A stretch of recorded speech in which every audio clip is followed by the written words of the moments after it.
everybody. Okay.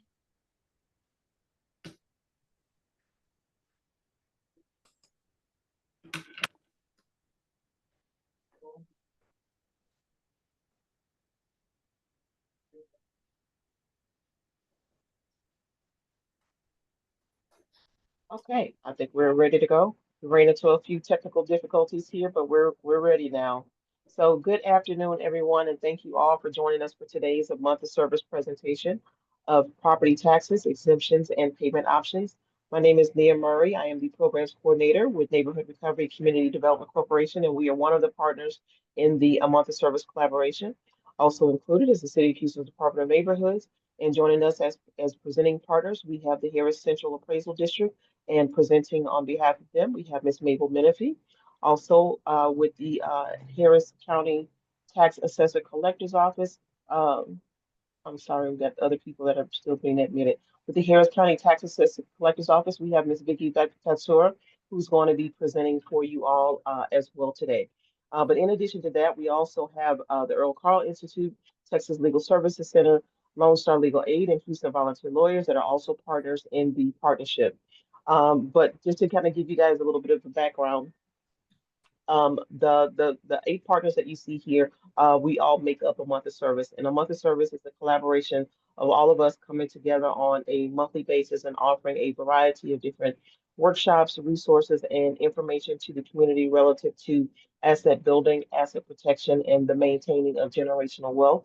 We know that there are a lot of underserved communities that are out there that do not have access to a lot of information, to a lot of different resources. So we decided several years ago to collaborate in an effort to help bridge that gap for resources, and started doing these the workshops. We pretty much all service the same community and have similar goals in mind. So we wanted to create a larger impact and try to get as much information distributed as we possibly can to the community. So this particular presentation was one of those that was the more popular one, the most needed as well. The Harris Central Appraisal District and the tax office are here to provide you all with the information that you need about your property tax bill and the property taxes, how they're evaluated, and basically how you can help also reduce your property taxes if there's heirs that are living in the property. There's different exemptions and things like that that you can take advantage of that could help lower your tax bill. And this is definitely the presentation that you want to sit on to hear information about that. So this is your opportunity to ask whatever question it is that you have. We do ask that you try to keep your questions to be as general as you possibly can because we are on a public platform. We are also broadcasting live from our social media sites. So we want to try to protect your privacy as best as we possibly can.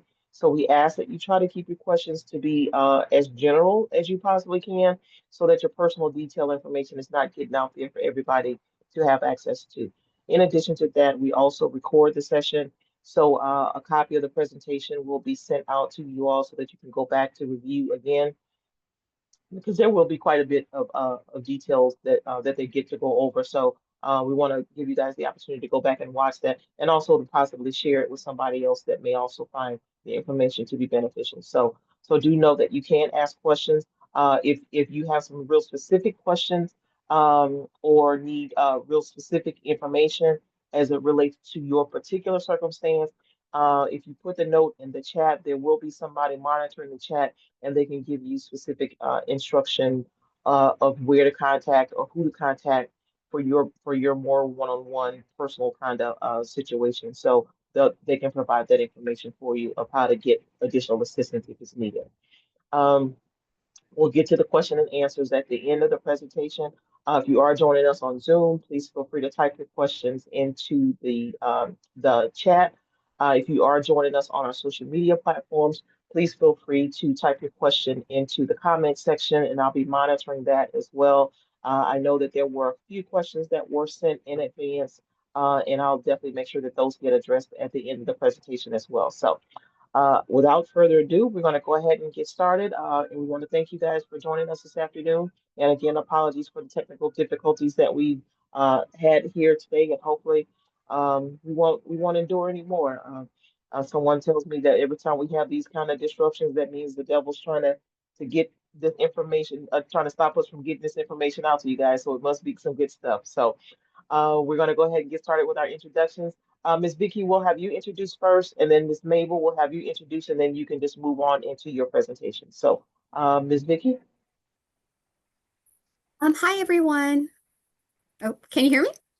Yes, ma'am. Oh, okay. Hi everyone. My name is Vicky Fetsura, and I am with the Harris County Tax Office of Miss Annette Ramirez. I work in the Customer Service Department and the Property Tax Division. Okay. And do you have someone else helping you in the chat or no? No, Okay. I'll just answer the Okay. questions at the end of the presentation. Okay. Yes. Gotcha. All right. Ms. Mabel. Hi, good afternoon, everyone. My name is Mabel Menifee, and I'm with the Harris Central Appraisal District.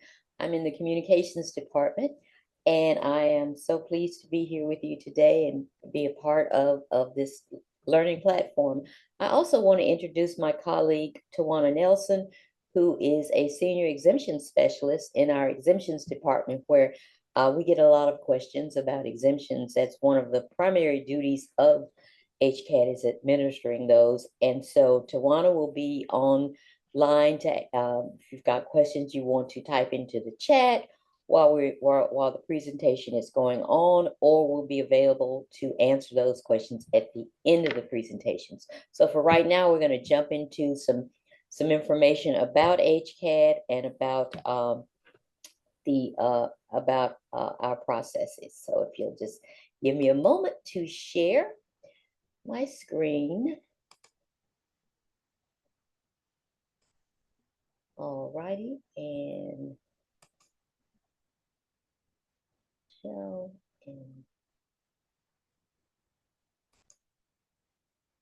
and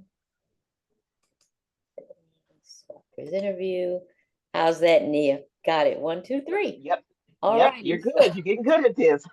So we're gonna go ahead and get started. Hopefully no more technical glitches today.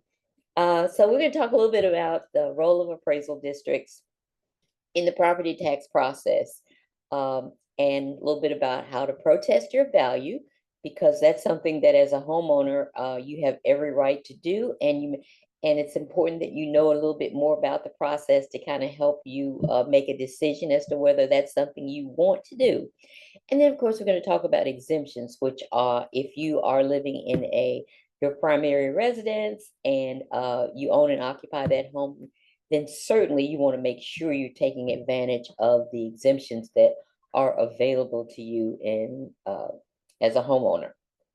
So property taxes in Texas, let's just a little bit of background on that. Why do we even pay property taxes? They support some of the critical local services in your community, such as the schools and police and fire protection, the roads, potholes that sometimes don't get fixed quickly enough, are paid for by your property taxes, as well as the parks and community centers that we've all come to enjoy.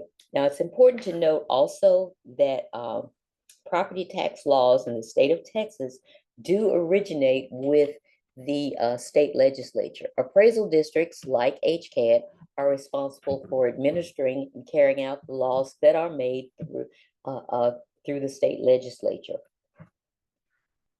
And our primary goal as a role of as a central appraisal district is to appraise all county property, whether that's residential, there's commercial apartments and things, agricultural, industrial, factories, and those big refineries that you see out along our urban landscape, as well as something called business personal property.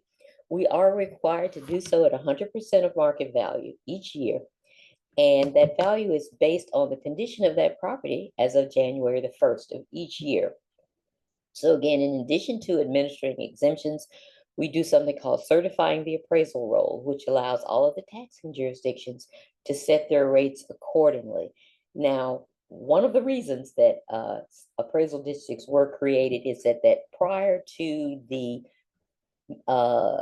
late 70s in Texas, all of the taxing jurisdictions, as I mentioned, some would be school districts, your county, your city, and some special districts, all of them had their own appraisal systems in place. And so you can imagine that caused a lot of confusion if the values are wrong and you needed to go and visit 3 or 4 different jurisdictions to get that information straightened out. Or in some cases, some may have been lower, others higher for various reasons.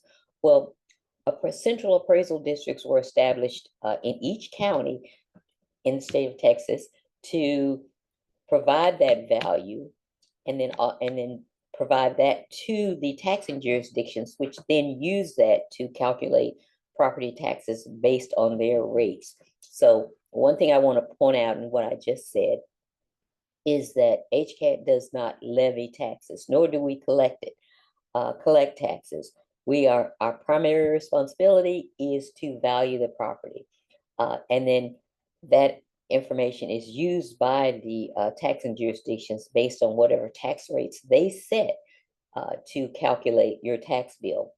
So that's one of the reasons appraisal districts were established, the primary reason, and try to keep that system fair. And then HCAT, like many other appraisal districts, we're overseen by a chief appraiser. You hear the term chief appraiser, it's sort of like the CEO, but much of the information that you're going to get anytime you get information from HCAT, it's usually going to be signed off. You'll see the signature of the chief appraiser. We do have a 9-member administrative board, 3 of which are elected by you.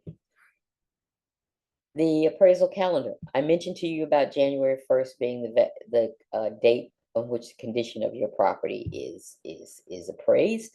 May 15th is generally the protest deadline, because those value notices that we send out each year typically go out in late March, early April, and you have until May the 15th. If you look at your value, you disagree with it, or something else is wrong, then you have the opportunity to file that protest. And filing that protest then gives you the right to work on getting that value changed or coming to some sort of solution with HCAD. If you fail to file that protest, then you've lost the right to do so for that taxable year.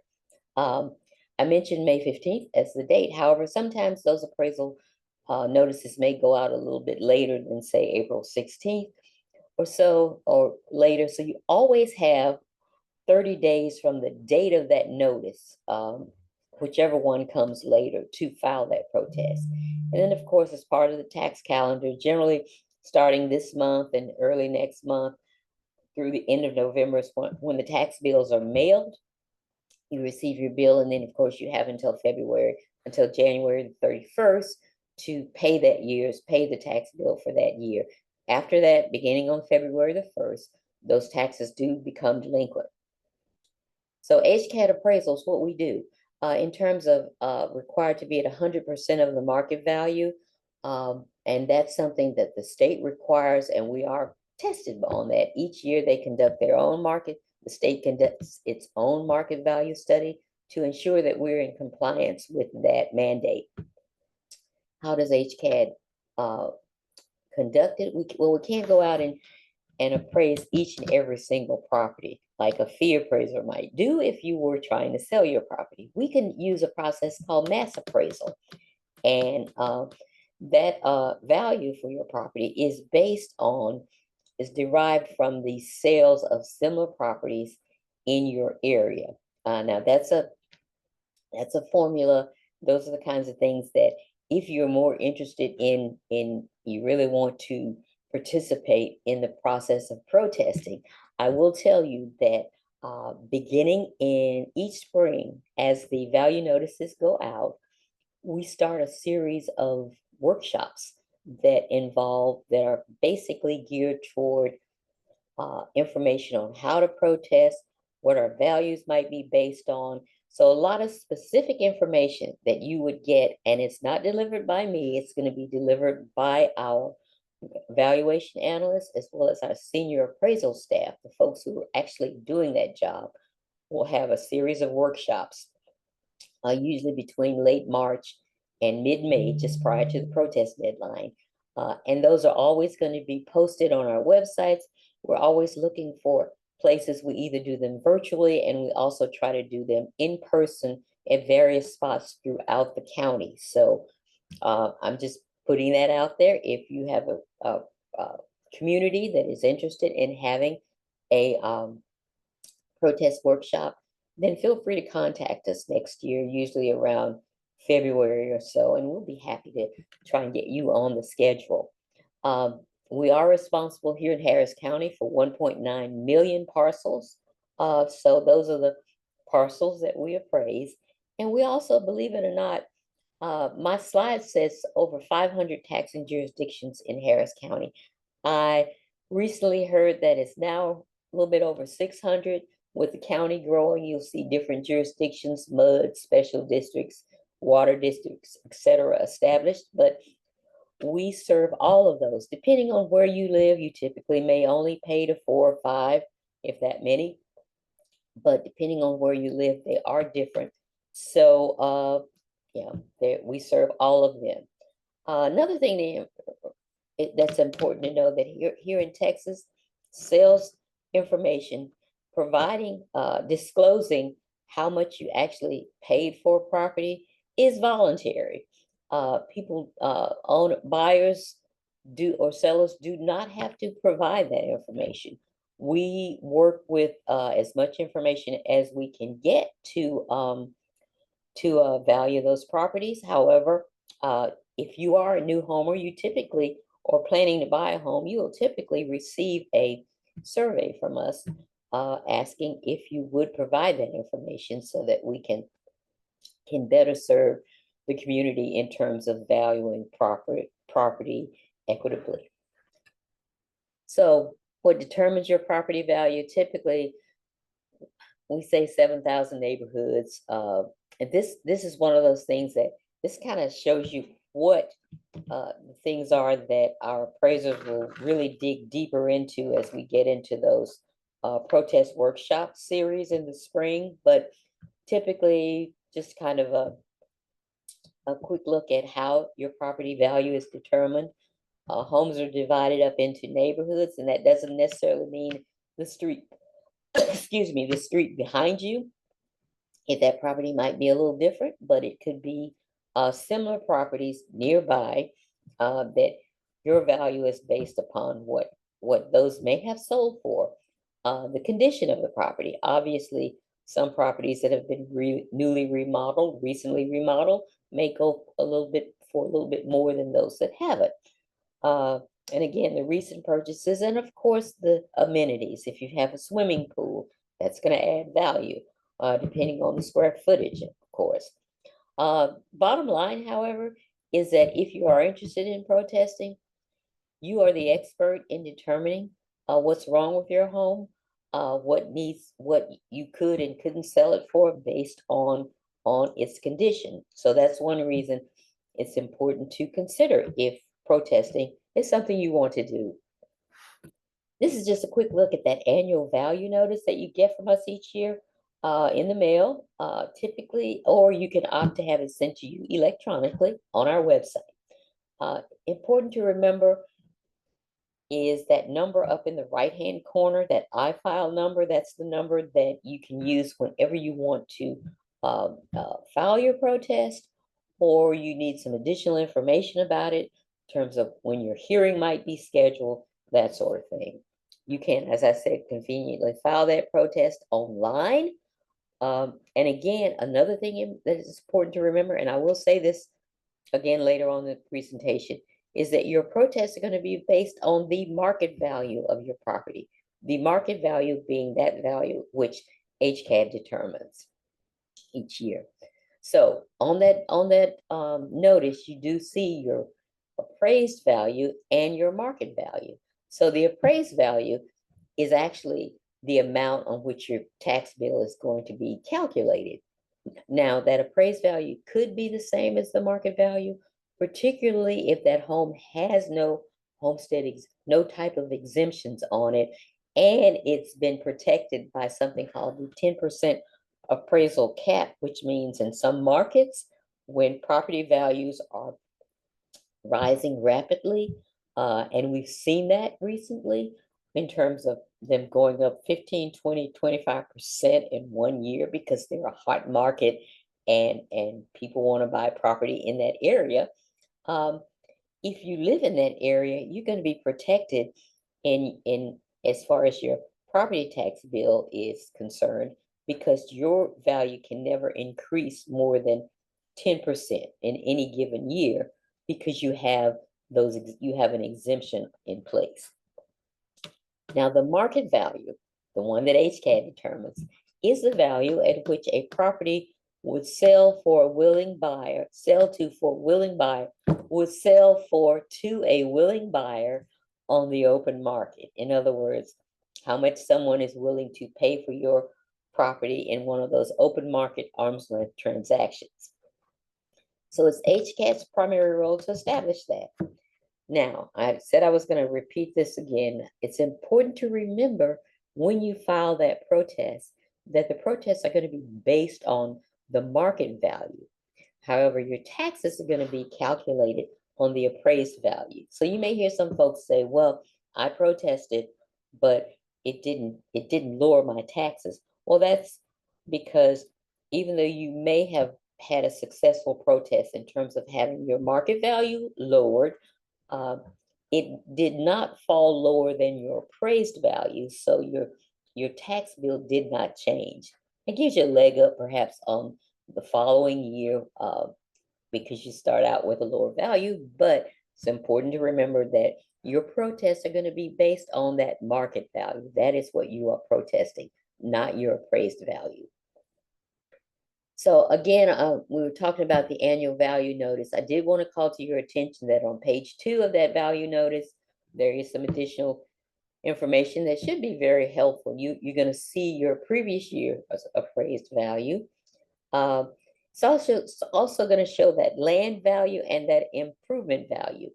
One thing I want to mention about that, so your value is kind of split in terms of what the land is worth and what the improvement is worth.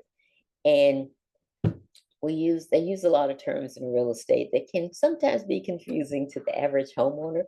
So I want to point out that when we talk about improvement at HCAD and in terms of appraisal, the improvement is simply what's on top of the land. A lot of people tend to think, well, I didn't do any remodeling, I haven't done any improvements or anything to the home. In this parlance, improvement simply means what sits on top of the land. In most cases, that's going to be your home. And then the other thing that you can find on the back of that notice is the specific taxing jurisdictions that you pay to. And then you also will see what your current exemptions are. So it's a good thing to flip that annual value notice over to page 2 and take a look at that information as well. So when you are protesting, you're going to want to consider a couple of questions in terms of the market value, the equity, and what do you bring for your protest. Again, that information, this sort of evidence for your protest. And these things can be gone over, and you would have the opportunity to ask some additional questions during those during that protest workshops series. And actually, you would be able to get some more current information in terms of where the market is right then and there. So methods and types of protests. Very easy to protest. If you want to send in that paper form that comes with the annual value notice, you can do that, or you can do it online through something called iFile. You can also do something called iSettle.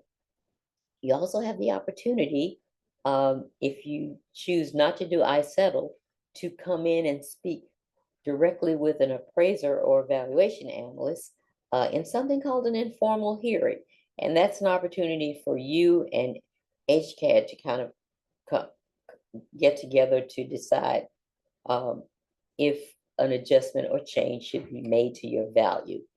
You can do that. And then you also, if you don't If you are unable to reach an agreement with HCAT, or you just want to go straight to something called a formal hearing with the appraisal review board, those can be done virtually and in person, as well as the informal hearing can also be done. You don't have to come in for that anymore. All of these can be done. You can elect to do them virtually, or you can elect to come out to our offices at Hollister and Tidwell and sit down with an appraisal review board panel or an appraiser.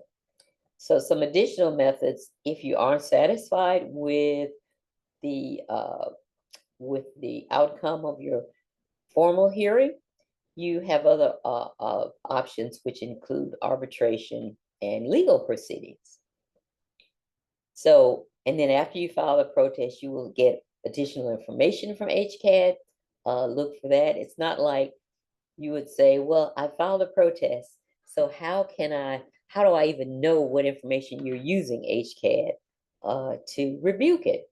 So you will get that information, the evidence that we have used to value your property, and it's going to be contained in what we call an evidence packet, and it provides you with information about sales in your immediate neighborhoods, sales in your surrounding neighborhoods, interactive maps that are going to put the sales in perspective around your home, and then there are going to be some other additional points that'll help you understand how we valued the property the way HCAT did. And this is information that you will receive once you file the protest. Now, it's important to remember that because of the confidentiality laws of the state of Texas, we can only make that information available to you once you file the protest, because as I mentioned before, there is a non-disclosure law in the state of Texas that people do not have to provide that information. So we provide it once you file the protest. That's the legal trigger that gives us the opportunity to share the information with you that we have. So, and I mentioned the appraisal review board hearings, formal hearings, they generally last about 15 minutes. So once you get that evidence packet, you're going to kind of want to put your presentation together in terms of why you think your value is incorrect. And then, of course, you want to make sure you bring the copies of your evidence so that you can provide it to the appraiser and the review board panel members, so they can all look at it and you can all be on the same page at the same time. Importantly, because you want to make your point, and generally you have a limited time to do it. So keep in mind that's going to be a little bit of extra homework once you file your protest. So now I want to talk about exemptions. That's an important piece of making sure that you save money, that you're not giving money away in terms of overpaying on your taxes because you have not filed for the exemptions that you're eligible for. So these are administered by HCAT. And basically what they do is exempt a portion of your property's value from taxation. And that is for your primary residence only. You can only receive exemptions on one piece of property, and that's your primary residence that you own as well as occupy. And so that, and then these exemptions are used by the taxing authorities to calculate your bills. So that's taken off. So let's talk about some of the most common residential ones. And hopefully everybody out there listening who's a homeowner already has these. So we're just going to go over them. If not, you may think of a neighbor that may not have them, and you're more than welcome to share this information. In fact, we encourage you to share that information with neighbors. So the most common ones are the general resident homestead exemption. Again, that's available to anyone living in their home, occupying it, and it is in their name. There is an additional one added to that called the over 65 exemption. We're going to talk a little bit more about that. The over 55 surviving spouse exemption. There are certain disabled veterans exemptions that are available to our veterans. And then there are other service-related exemptions as well. General resident homestead exemption, very simple to get. All you need is proof of ownership, and we request that, you know, that is your deed is recorded, obviously. And we also want you to send in a copy of your driver's license, and the address on the driver's license does need to match the address of the property. An important fact to remember as well is that if there's more than one person on the deed, married couple, you do need to send in the driver's license of both couples. That will avoid delay. That's probably, I'm sure Joanna can tell you, that is probably one of the most common things that can tend to delay your application, is not sending in both driver's licenses. So the other thing you get, of course, I mentioned earlier, that 10% appraisal increase cap, which protects you from rapidly increasing property values. And then, of course, there currently is a $100,000 school tax exemption that all school districts have to give you by state law.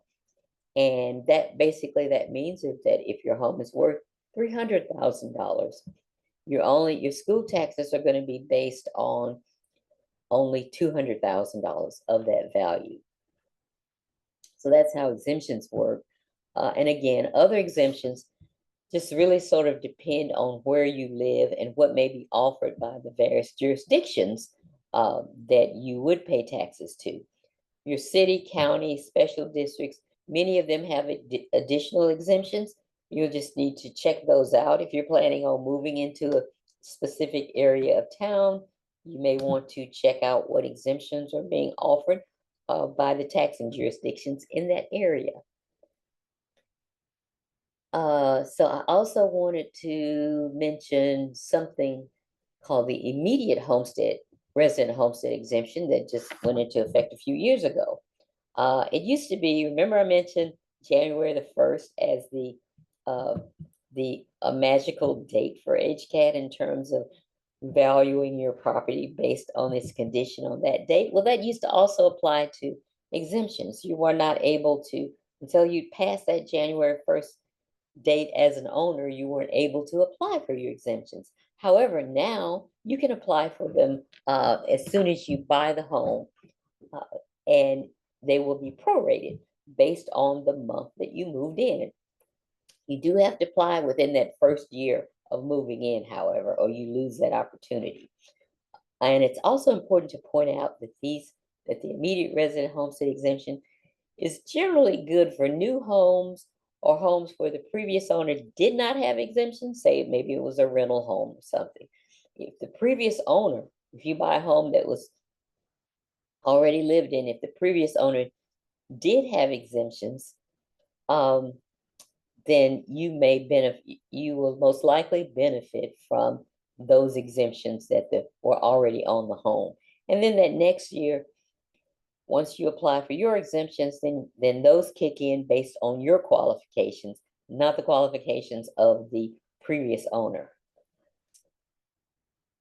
I will point out that sometimes you can have a nice little break with this immediate homestead exemption, particularly if you're in your 30s or 40s or even 20s and you buy a home and it was previously lived in by someone who had an over 65 exemption and they'd had it for a number of years. Well, you're going to really make out that year in terms of what you pay in property taxes. But again, come that following year, then you're going to be, you will be taxed based on the exemptions that you qualify for. So it's important to keep that in mind.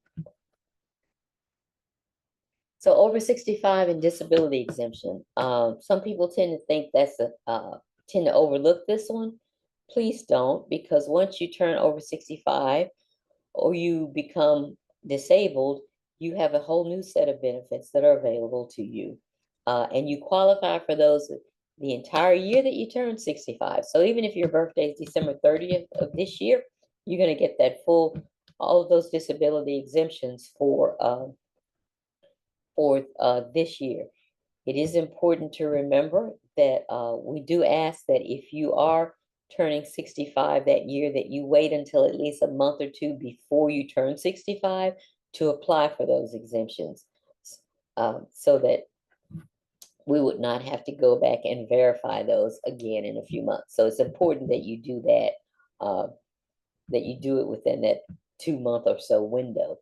The disability exemption is pretty much the same as the over 65 exemption, and you would qualify for that the entire year that you become eligible to receive those disability payments under Social Security, the Old Age Survivors and Disability Insurance Act, or some people may not be receiving Social Security, in which case, in order to apply for a disability exemption, we require that you that your physician sends in a statement verifying that you are disabled and eligible for those exemptions.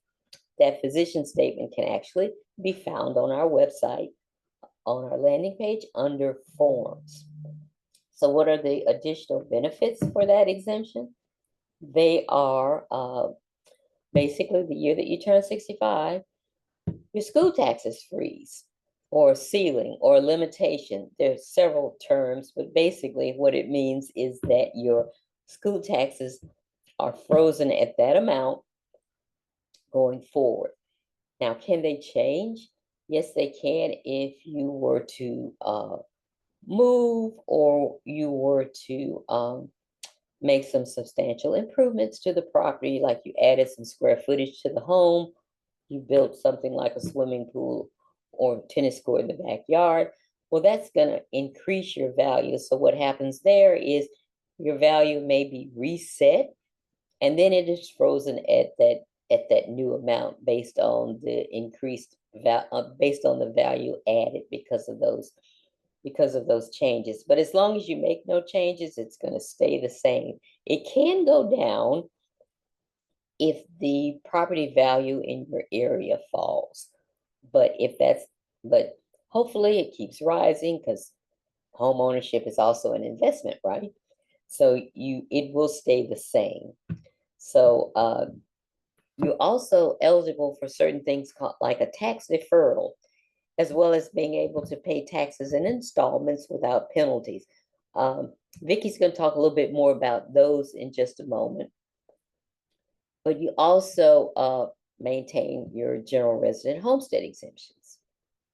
So the over 55 surviving spouse just simply means that if as a couple, one of the partners turned 65 before the other, and therefore the property, you became eligible for that over 65 exemption, that if that person were to pass away, as long as the surviving spouse is at least 55 years of age on the date of the spouse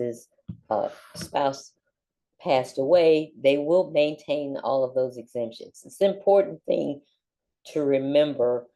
You may want to just contact HCAD, make sure that that information is in our records, but that if you're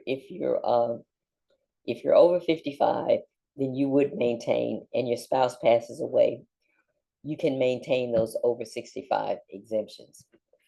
And that, of course, means the school tax ceiling and all the other benefits like tax deferrals and being able to pay taxes in installments without penalties. So another important piece of information as it relates to exemptions is something called the heirship exemption. And I want to dive into that a little bit and explain it. And I'm so glad that Tawana is on the call line as well, because a lot of times we have additional questions about that, which the folks in our exemptions department will be more than happy to answer, because this is an important piece of information, particularly for people living in some of the more mature neighborhoods and where heirship property has passed along from a deceased relative. There may not be a clear title, but the person living in the home, obviously, perhaps a sibling, a child of the deceased person, is going to be very interested in. So heirship property refers to land or those homes that are passed down through generations and they've never cleared up. Title hasn't been passed on, it doesn't have a clear updated title, which often happens when parents don't want to specify one kid or the other leaving their property too. So there may be multiple heirs that are sharing ownership of that property. Now, in the past, typically, if there is, say, four siblings who have interest in ownership interest in that property, well, the person who'd been living there could only paying the taxes may only have been able to receive a 25% exemption. In other words, 25% of what the exemption offered, because they only had 1/4 interest in the property. However, there's a process that you can go through if you've been living in the property that will allow you, as the one person in the home, to get that full exemption because they're paying the taxes on it. So that's something that you want to look into if you are in an heirship situation where you don't own the property outright. You have other siblings or relatives that are part owners. So let's dig into that a little bit more. On our exemption application, which is available online, there is a portion of it that you would fill out that kind of triggers you providing this information about heirship. The section 3 of the homestead exemption, what we have highlighted here, you answer that question: is the property for which this application submitted an heir property? And if you're going to check yes, do other heir property owners occupy the property? Yes. Then that requires that's when you would provide some additional information, and that includes things that you see listed here that you would include with your application. Again, I do encourage you, if you have any questions about it, to please feel free to call HCAD and ask to speak to someone in our exemptions department, and they will be more than happy to sort of walk you through it. So how do you apply for exemptions? I did want to mention too, I don't think I have it on this slide presentation, but there are also a number of exemptions for which our veterans are eligible for. If you know, or if you are a veteran and you're interested in applying for, seeing what you might be eligible for, or for applying for those exemptions, you can call us. We do, or email us, and we do have a specific hotline, if you will, for veterans who need that sort of information. So feel free to give us a call or to email HCAD about any issues related to possible veterans benefits. So how do you apply for them? Simply, again, you can mail a paper form. We have those exemptions forms online as well. You can actually fill them out online and submit them. Just upload your driver's license or additional information along with it. Please do try to submit everything at once, because what happens is that if we don't receive all of the information, then that sort of delays the processing of your application, because we then have to send you a letter stating what we need, and then there's a certain time period which we wait for that. And so it's important to sort of submit everything at once, so we can usually get that done within at least 30 to 60 days. Also, if you have any questions, there is a how-to video on our website, which you can actually listen to as you walk through filling out the application. That will help you. I did also want to mention to you, there is something that you, as a homeowner, you receive in addition to the annual value notice that you receive usually around March or April. You get one other piece of information, a routine piece of information from HCAD if you have exemptions, and that is our annual exemptions checkup or confirmation card that we send to you. It's just a look. It's probably a white 4x6 postcard, and it basically lists the exemptions that are currently on the property. And as long as nothing has changed, fine, you can throw that exemptions card in the drawer somewhere. If you don't recall receiving one and you have exemptions, then you may want to contact HCAD, because those typically are not forwarded. They cannot be forwarded. If they're not able, if the post office is not able to deliver them, then they will come back to HCAD. And we all know post office, God bless them. Sometimes that information, the mail doesn't always get to where it needs to be. So if you don't recall receiving it, give us a call, because we don't want those exemptions to fall off, and they possibly could if that card is returned. So this is what our website looks like, and that's at www.hcad.org. And as I mentioned before, there's a lot of useful information on it. On that second blue line at the top where you see property search, that's something you can always go out on our website and check your exemption status. There's also, anyway, we always have job openings. I will throw that out there as well.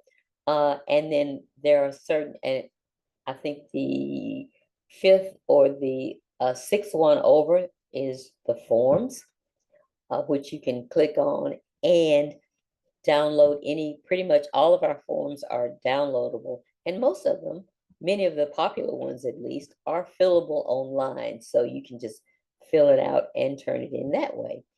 We also have a lot of other helpful information. I mentioned to you about videos that you can watch that talk about various property tax topics. I also want to mention it is that time of year when we are seeking applicants for the Appraisal Review Board. So that information, the application, is also available on our website if anyone is interested in perhaps checking out what it means to be an Appraisal Review Board member. Those are simply homeowners like yourselves that live in Harris County who sit in panels. They do receive training from the state, and they sit in those panels. And these are the folks who make the final decision based on your evidence, based on HCAD's evidence of what sort of value solution you would be able to, any sort of reduction that you might get on your property taxes for the year. That is through the Appraisal Review Board. And again, like I said, there's a lot more helpful information. And this is also where you would go starting generally in early March to find out what our latest, what our property tax protest workshop series, what the dates are, where the locations are, so that you can plan to come to one of them. This is our contact information if you need that. And we are out here on the Northwest Freeway at the Hollister Tidwell exit. You can call us on our general phone number, although keep in mind certain times of the year it may be harder to get us, particularly before the protest deadline. And again, generally sometimes in November and December once the tax bills go out. Our website information, we also have several online sites where you can send us email. The contact us form is available, as well as currently, although it may be going away soon, is a help@hcad.org email box where you can just send your information. The hcad.org contact us form allows you to fill out additional information so that we can sort of judge specifically on which department needs to answer your question. Help@HCAD does the same, but it's done. We're sort of, in some cases, we may have to contact you again to kind of make sure we know what you may not have been as specific in that email. So keep in mind, those are the two online digital ways that you can contact us. And that is my presentation for today. I certainly appreciate you all listening. And again, we're here to answer any questions that we can. If we can't get an answer, we don't have an answer for you today, then we can certainly take that question to one of our content experts here at HCAT and get an answer for you.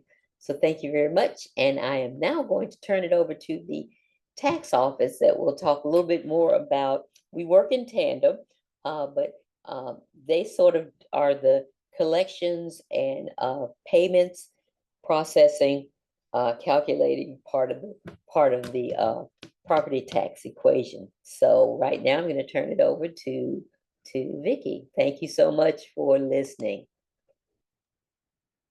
Thank you very much, Ms. Mabel. Ms. Vicky, you ready? Yes, ma'am. All right. You go right ahead.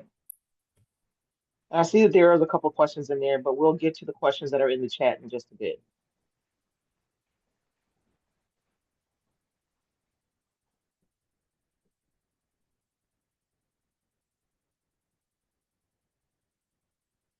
Okay.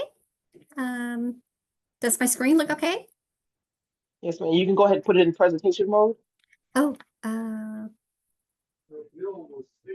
Okay, from the beginning. okay, sorry. That's okay. Okay, so If you- beginning. And I know you guys you usually work on two screens, so I'm not sure how your screens display. Oh, okay. Are you seeing my screen or are you seeing both of my screen? We're seeing the PowerPoint Oh, okay. Let me go view. back. Sorry. Okay, so If you can't find it, just go to the PowerPoint and then just hit the arrow button down to transition. We won't worry about putting it in slideshow mode. okay. I think let me try to let me do it again. Let me get out. Okay, so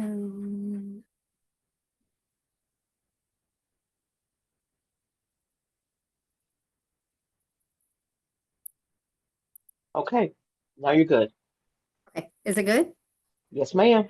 Okay, all right. Sorry about that, guys. Again, my name is Vicky Fetsura. I'm with the tax office of Miss Annette Ramirez. So I will be your presenter for the tax office.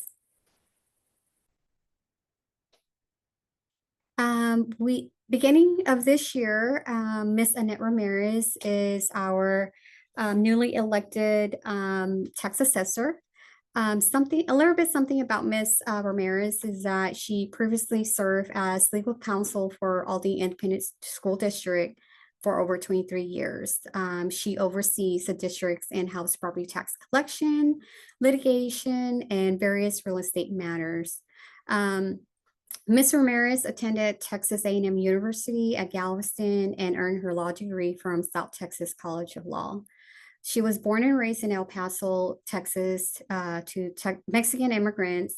She is the youngest of three daughters and proud mother to three children.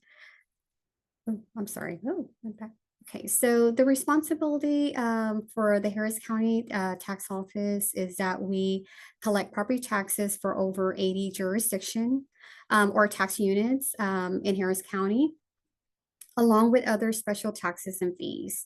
We also register vehicles, process title transfer, and provide other motor services. We also maintain voter roll and register voters. Property tax overview. So the Harris County Tax Office maintain approximately 1.7 million tax accounts. We collect more than $8 billion in property taxes. We disperse these funds to more than 80 taxing jurisdictions, which includes Harris County, Houston ISD, City of Houston, Harris County Flood Control District. There's been some recent property tax law that's coming up in November election. These changes could reduce your property taxes if approved by voters. Again, that election is coming up November 4th. If you're not sure what's going to be on your ballot, you can go to www.harrisvotes.com and you can take a look at your sample ballot. But The Proposition 13 that's coming up, that's going to be on the Harris County ballot, pertains to the school tax. So for the general homestead exemption, the exemption will increase currently at $100,000 to $140,000. Pertaining to the over 65 or disabled homestead exemption, that increase will be from 10,000 to 60,000, and that's Proposition 11. It will also expand exemption qualification for survivor spouse of veterans whose death was due to a service-connected condition. And if you want to look more into that, that is Proposition 7. The changes will also give temporary exemption for improvement to resident homestead that was destroyed by fire. Again, that's Proposition 10. And then this change includes the business personal property exemption, which would increase exemption to 125,000. So again, if you want to look more into it, that's Proposition 9. How to calculate your tax bill. We take the taxable value, which is determined by the appraisal district. We multiply that by the tax rate, which is set by the taxing jurisdiction. And of course, we generate the bill. This is just an example of how your tax bill would look like. It will have your, certified name, the address. It will list each jurisdiction that you're being assessed. It will give you the taxable value, the rates, and the exemption amount. And at the bottom of the bill, there's a coupon, and there's a message to taxpayer. This is mainly for some homeowners that's age 65 or older, or they have a disability, or if they're a veteran, there's extra benefit or extra exemption that's available to them. And then of course it has the mailing address that you would, put in the mail and mail to us. So if you have any question, please, let us know. Especially if your mailing address is incorrect, you would have to update that with HCAD, or if the certified owner's name is incorrect, please let us know that as well. We will refer you to HCAD, of course, because HCAD is the office that's going to update that information. This slide is an example of a homestead exemption based on an average appraised value of $342,000. So Harris County allows 20% homestead exemption, and then an additional $320,000 value exemption for property owner age 65 and older, and disabled homeowner exemption. So the first bill is without any exemption. So if there's no exemption on the property and based on the $342,000 home, your bill is going to be around $7,155. If you have a homestead exemption with that 20% exemption amount, your bill is going to be around $4,866, so saving you $2,289. Now, again, if you're a homeowner that's 65 and older, or a disabled homeowner, you would be allowed that additional $320,000 exemption value, which the bill will be coming out approximately $1,591 with a saving of $5,564. Also with the over 60, the 65 and disabled exemption, there's also tax limitation, which May will explain a little bit about it. It's also known as tax ceiling or tax freeze. Again, it limits the increases of taxes for school and some taxing jurisdiction, but not on all property taxes. Again, it applies to the homestead property with homeowner that's age 65 and older or disabled. This tax deferral exemption is also an additional benefit to the property owner that's age 65 or older, disabled homeowner, or disabled veterans. So the purpose of a tax deferral is for homeowners if they choose to postpone their tax payment, which will prevent foreclosure. It will still accrue the 5% interest per year on unpaid balances, but there's no penalty. The deferral will end upon the sale or change in property ownership on the 181 day that the deferral ended. Again, the tax deferral only delay the tax payment. It will not cancel out the taxes. To apply, you would need to complete a tax deferral affidavit, and you can find that form from HCAT.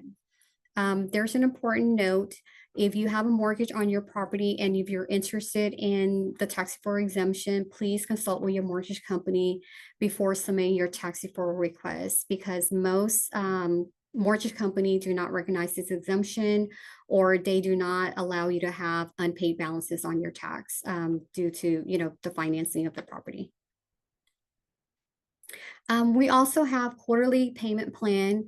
The quarterly payment plan is only applied to, again, for approved exemption status. That's homeowner age 65 and over, disabled homeowner, disabled veteran, or surviving spouse. There's no interest if the 4 quarterly payments are paid timely. Again, this is going to be on all the taxes will paid in full if once you meet all the 4 equal payments. The first payment will be due by the end of January, the second by March, third by May, and of course the last payment will be by July. We also have flexible payment agreements or payment plans for other homeowners that does not have the over 65 or the disabled exemption. So these payment plans are available to homestead, residential homestead, and non-homestead. We do have flexible payment period from 12 to 36 months. You can use this as a financial planning tool. The balance can be paid off early without any additional fees. Setting up a payment plan will avoid collection, it will avoid foreclosure, and you can start requesting payment plan as early as February 1. And of course, there's no attorney's fees if the contract begins before the law firm start collection, which is on July 1. These are the type of, again, payment plans that we have. It's a homestead plan and other payment agreement or payment plan. On the homestead, of course, it has to be your primary residence, and then non-resident can be like your rental property, multiple property. It could be a business account. It could be commercial account. It could be personal property. The plan that we have for homestead is from 12 to 36 months. On the other non-residents, it will be 12 months. And the way the term works is that on the homestead property, it will be the additional penalty month. So for an example, if you start the payment plan in February, it will be 6%. The 6% penalty will be locked in. However, the 1% interest will still accrue every month until the balance is paid off. The good thing about this is that everything, your payment, your penalty, your interest will be calculated into your monthly payment depending on the term that you choose. So if you choose 12 months, once you make all your 12 months timely, then the full balance will be paid in full. Unfortunately, on the non-homestead property, it will still accrue the penalty and interest every month like it normally would. But again, because we calculate the fees into your payment, you will be pay off your taxes by the end of the 12 months because that's all the term that we have. So for the plan type, it's going to be for both non-homestead and for homestead, it's going to be for the current and prior tax years. And the monthly payment will be due by the end of each month for both plans. These are the payment options that we currently have. You can make your full or partial payment on the current and prior year by making that online, by mail, or in person. Unfortunately, if you make your payment by phone, it would be only towards the current year. So you have prior tax year, you would just need to let us know, to correct your payment by moving it from the wrong year to the correct year. There is a convenient fees on credit card and debit card that is 2.45% of the amount of your payment. If you use a check or e-check, those are free. And of course, cash is only accepted at our branch. That concludes the presentation from the tax office. If you have any question or you need further assistance, you can visit our website, hctax.net. You can give us a call, 713-274-8000, or you can email us your question, tax.office@hctx.net. Thank you for your time. Have a wonderful afternoon. All right. Thank you, Miss Vicky. I am going to go over some of the questions that were in the chat here.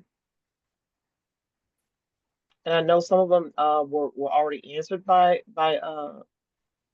other assistants. And please bear with me. I'm having to use a different device than what I would typically use. So I'm trying to go back without deleting myself from removing myself from this meeting. So uh, please, okay, now this is for Miss Mabel. Please explain how the logic of why HCAD would value a flooded home in a floodway more than an equal house in the same neighborhood that is not in a floodway and has never flooded. This is consistent treatment in my neighborhood. So that would be Ms. Tawana. That would actually be a question for, and I'm sorry, that would actually be a question for one of our appraisers. I'm trying to see whether or not if we're going to have one of the appraisers hop in the chat, or whether or not if we would just go ahead and refer them over to our customer service. I'm sorry, over to information and assistance to give them a call, which is the telephone number that I left in the chat, which is 713-957-7800. I'm able to answer questions about exemptions, but as far as for like Oh, okay. the hearings and things of that nature, I can't. I don't attend hearings, so I wouldn't be able to completely explain it, and I Okay. don't want to give them the incorrect information.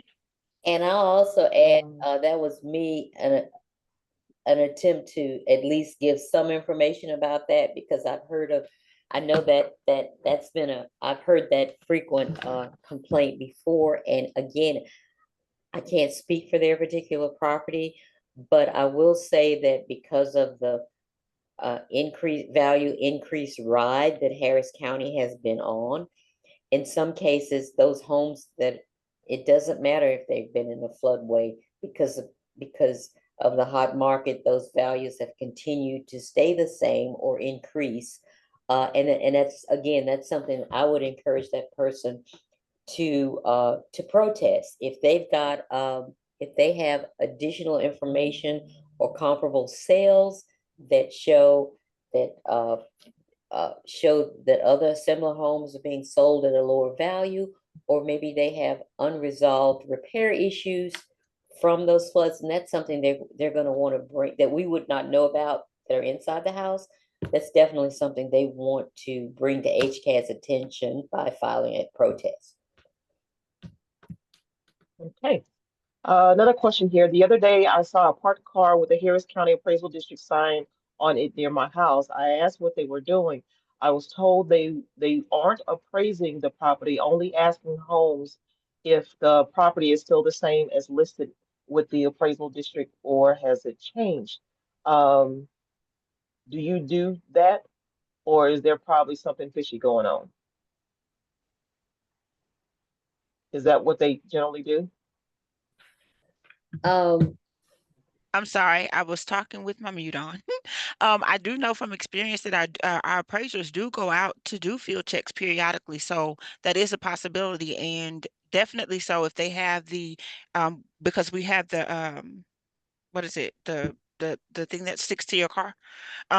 We have those specifically for our appraisers when they're out doing field checks. In some cases, it may have been because a permit was pulled for Mm-hmm. some possible improvements in the home, or adding square footage or something. So yeah, they would do physical field checks. And then of course, this time of the year, they are out there appraising, reviewing for next year's valuation process as well.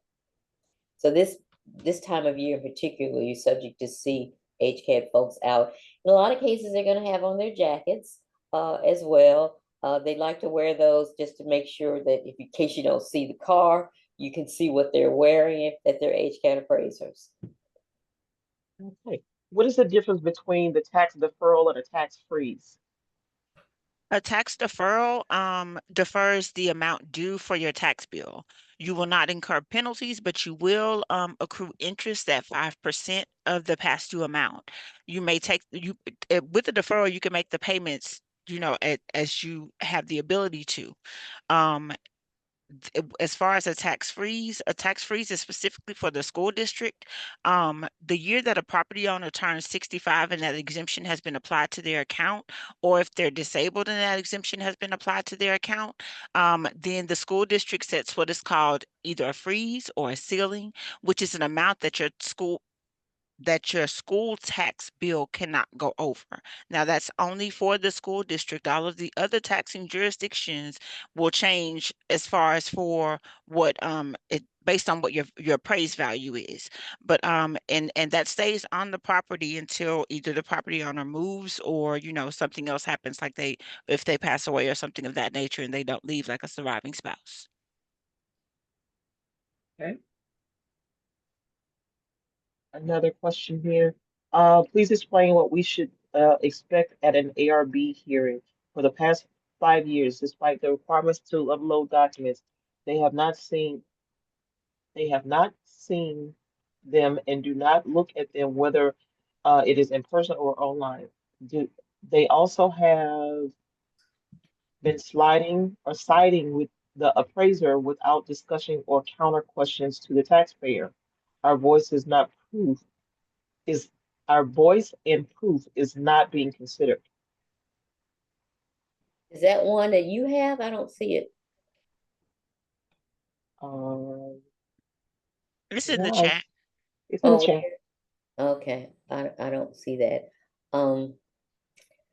So it's important to keep in mind that the appraisal review board is an independent board from HCAT, and if you have issues with whatever your hearing results were, you are allowed, you have the option to go to contact our taxpayer liaison, who can look into issues where you feel like that it was mishandled by the appraisal review board. You also have the option, of course, for arbitration, but we wouldn't want to necessarily have you go through that. That's where you have to start spending, where expenses are incurred.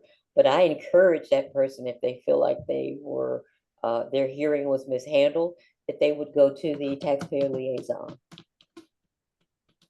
And how do they reach Else that you want person? to add, Tawana? I'm sorry. Is there anything else you would like to add? I don't see that question, but it sounds like they don't feel like they had a fair hearing with the But appraisal review no, board. ma'am, I have nothing to add to that. And so That's I pretty would, much where we would so refer them. your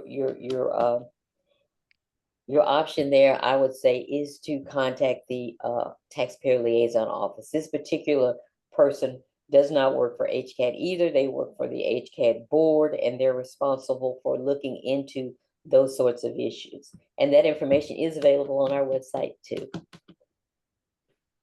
Okay. I believe those are all the questions that were in the chat. I was trying to use another device to try to download the questions that I had that were asked in advance.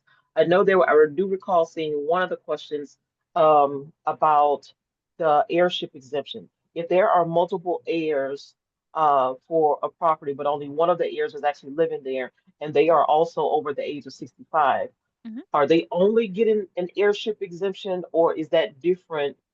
Is that a different amount from an over 65 exemption, or is the airship and the over 65, would it be the same for this person since they are over 65?